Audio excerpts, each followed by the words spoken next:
like you said, a system in which the state provides the money. Do you currently see a lot of problems with the two-tier system that has been implemented in Hungary too? Do you currently see problems like we see, or would you say that currently the two-tier system is running quite well in Hungary?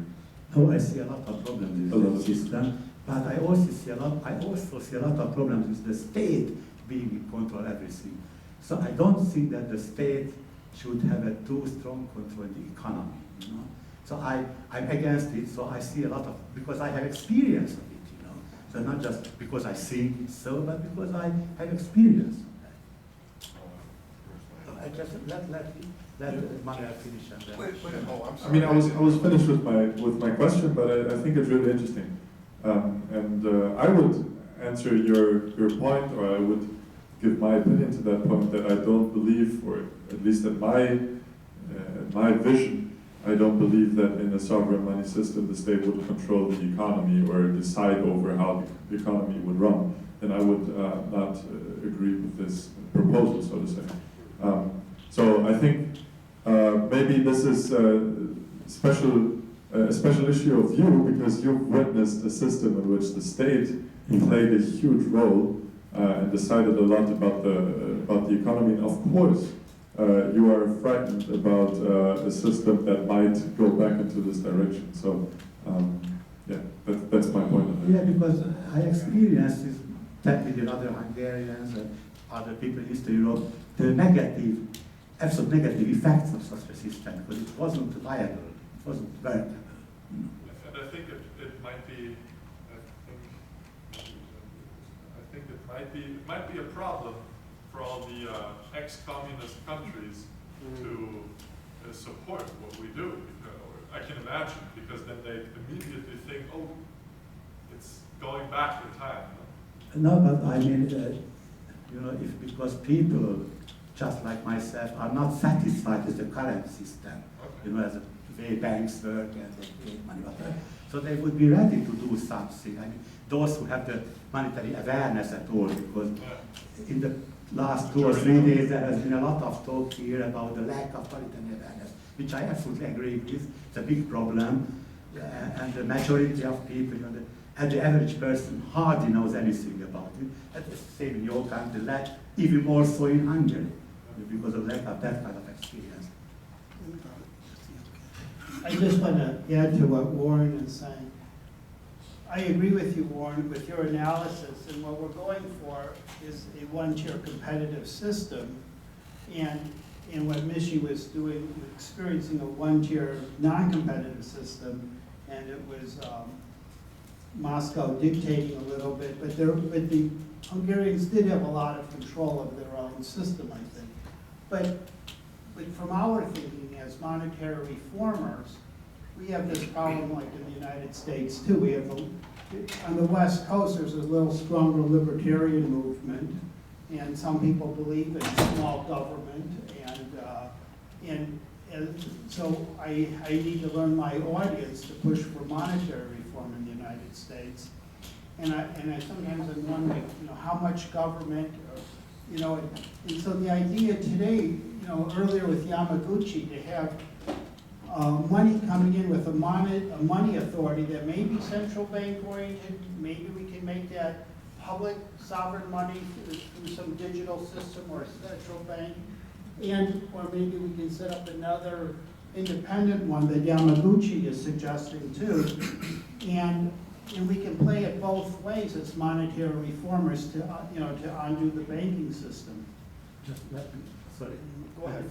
Yeah. Just one sentence, that the reason I am absolutely willing to get involved in IMMR and AMI, because I know, I never say that the current system in Hungary, the Western countries, is good. And I think that AMI and IMMR are here to try and find that so-called happy medium, which is very difficult to find, but the way to work out a system, and put a system into place which is more workable, more viable. Let me be, I want to get one point. I got a chance to work with Elizabeth Kucinich, and which was one of her presentations on farming. An English bank gave it, euros, 25 euros to Stonyfield, some big pork and firm, that they took that newly created money in the Western system, went to Poland, bought a huge communal system, right out from under the villages nearby, and moved in intensive pig agriculture. The sewage, the problems were horrendous, and the price of hogs dropped locally. The market, there was all sorts of suffering from it, and there's a strong distrust of these international corporations, but they don't see yet the connections to the banking system in it, but they're discovering things almost as we speak of what's going on, and it's coming around. What do we do next? Okay? I don't know who was the first one. Well, I was thinking that on the issue between the difference between what we propose for government issued money and what you experienced as government issued money, there was one difference, and it's accountability. Transparency. Yeah, it's a very important. And it's transparency, accountability is very, very important. Yeah, you're right. Thank you, Mishi. I just wanted to interject. I spent probably the better part of the last 10 years examining democracy. I mean, we have democracy in the United States, which means that the people tell the government what to do. The problem is that our democracy is very undemocratic. On the other hand, the other solution, which you're saying you had in Hungary in the past and you still have, is you have the state involved, and the people aren't telling it what to do, but they're not doing what the people want it to do either. So on both counts, the only solution, I mean, if we're not going to have the government is the people, allegedly. Now, ours is faulty, but that's still what it is. So we've got to fight for the government because that's us. The alternative is to have private interests doing the money creation, and they're doing it for their benefit, not for our benefit. So I think that's the distinction.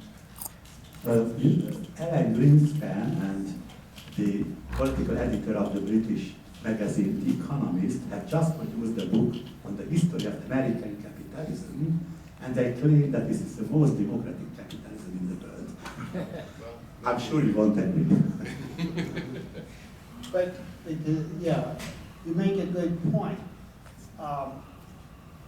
If we allow private entities, we'll lose our freedom, our liberty, and we'll lose our money, and become poorer and poorer in the process. Or we can stick with government, and we can all have a fair go. And try to improve it. Yeah. I guess Yeah, that's right. following on what you were referring to, I was wondering, we were talking about state versus private, but we didn't talk about democracy, and I'm just wondering what you feel the lack of democracy, the role of that played in the failure for Hungary to thrive. I think it played a very big role, the lack of democracy, because that's why that the decision makers could do that they made all the important decisions, with locking the public out, because there was no democracy. They were not accountable for the decisions and the steps. They were not accountable for that. There was no transparency at all. Not just not enough, but not at all. Hi.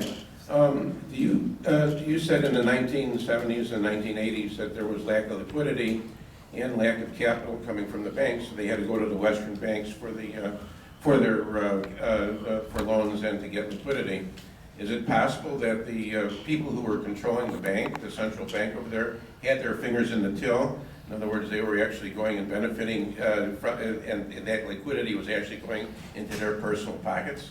There may have been, corruption. They can spend much state, money as they want. state level as well.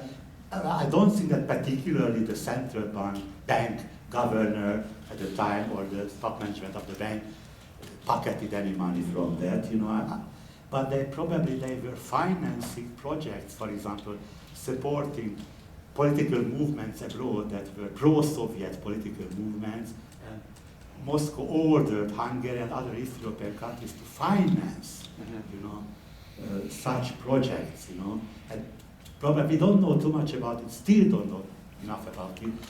Probably Hungary had to spend the money on that, so part of that money probably was spent or used up for that. But in terms of the hard currency, they needed hard currency to bring in Well, Western sure. goods. Trade. Because the foreign wasn't in demand in the Western world. So Right. the loans had to come about if they wanted Western goods. Yeah, I think this presentation is really interesting in terms of the discussion that has emerged here. And it seems to me it's sort of illustrated something that we sort of all know, and that is the system where there was zero privatization didn't work.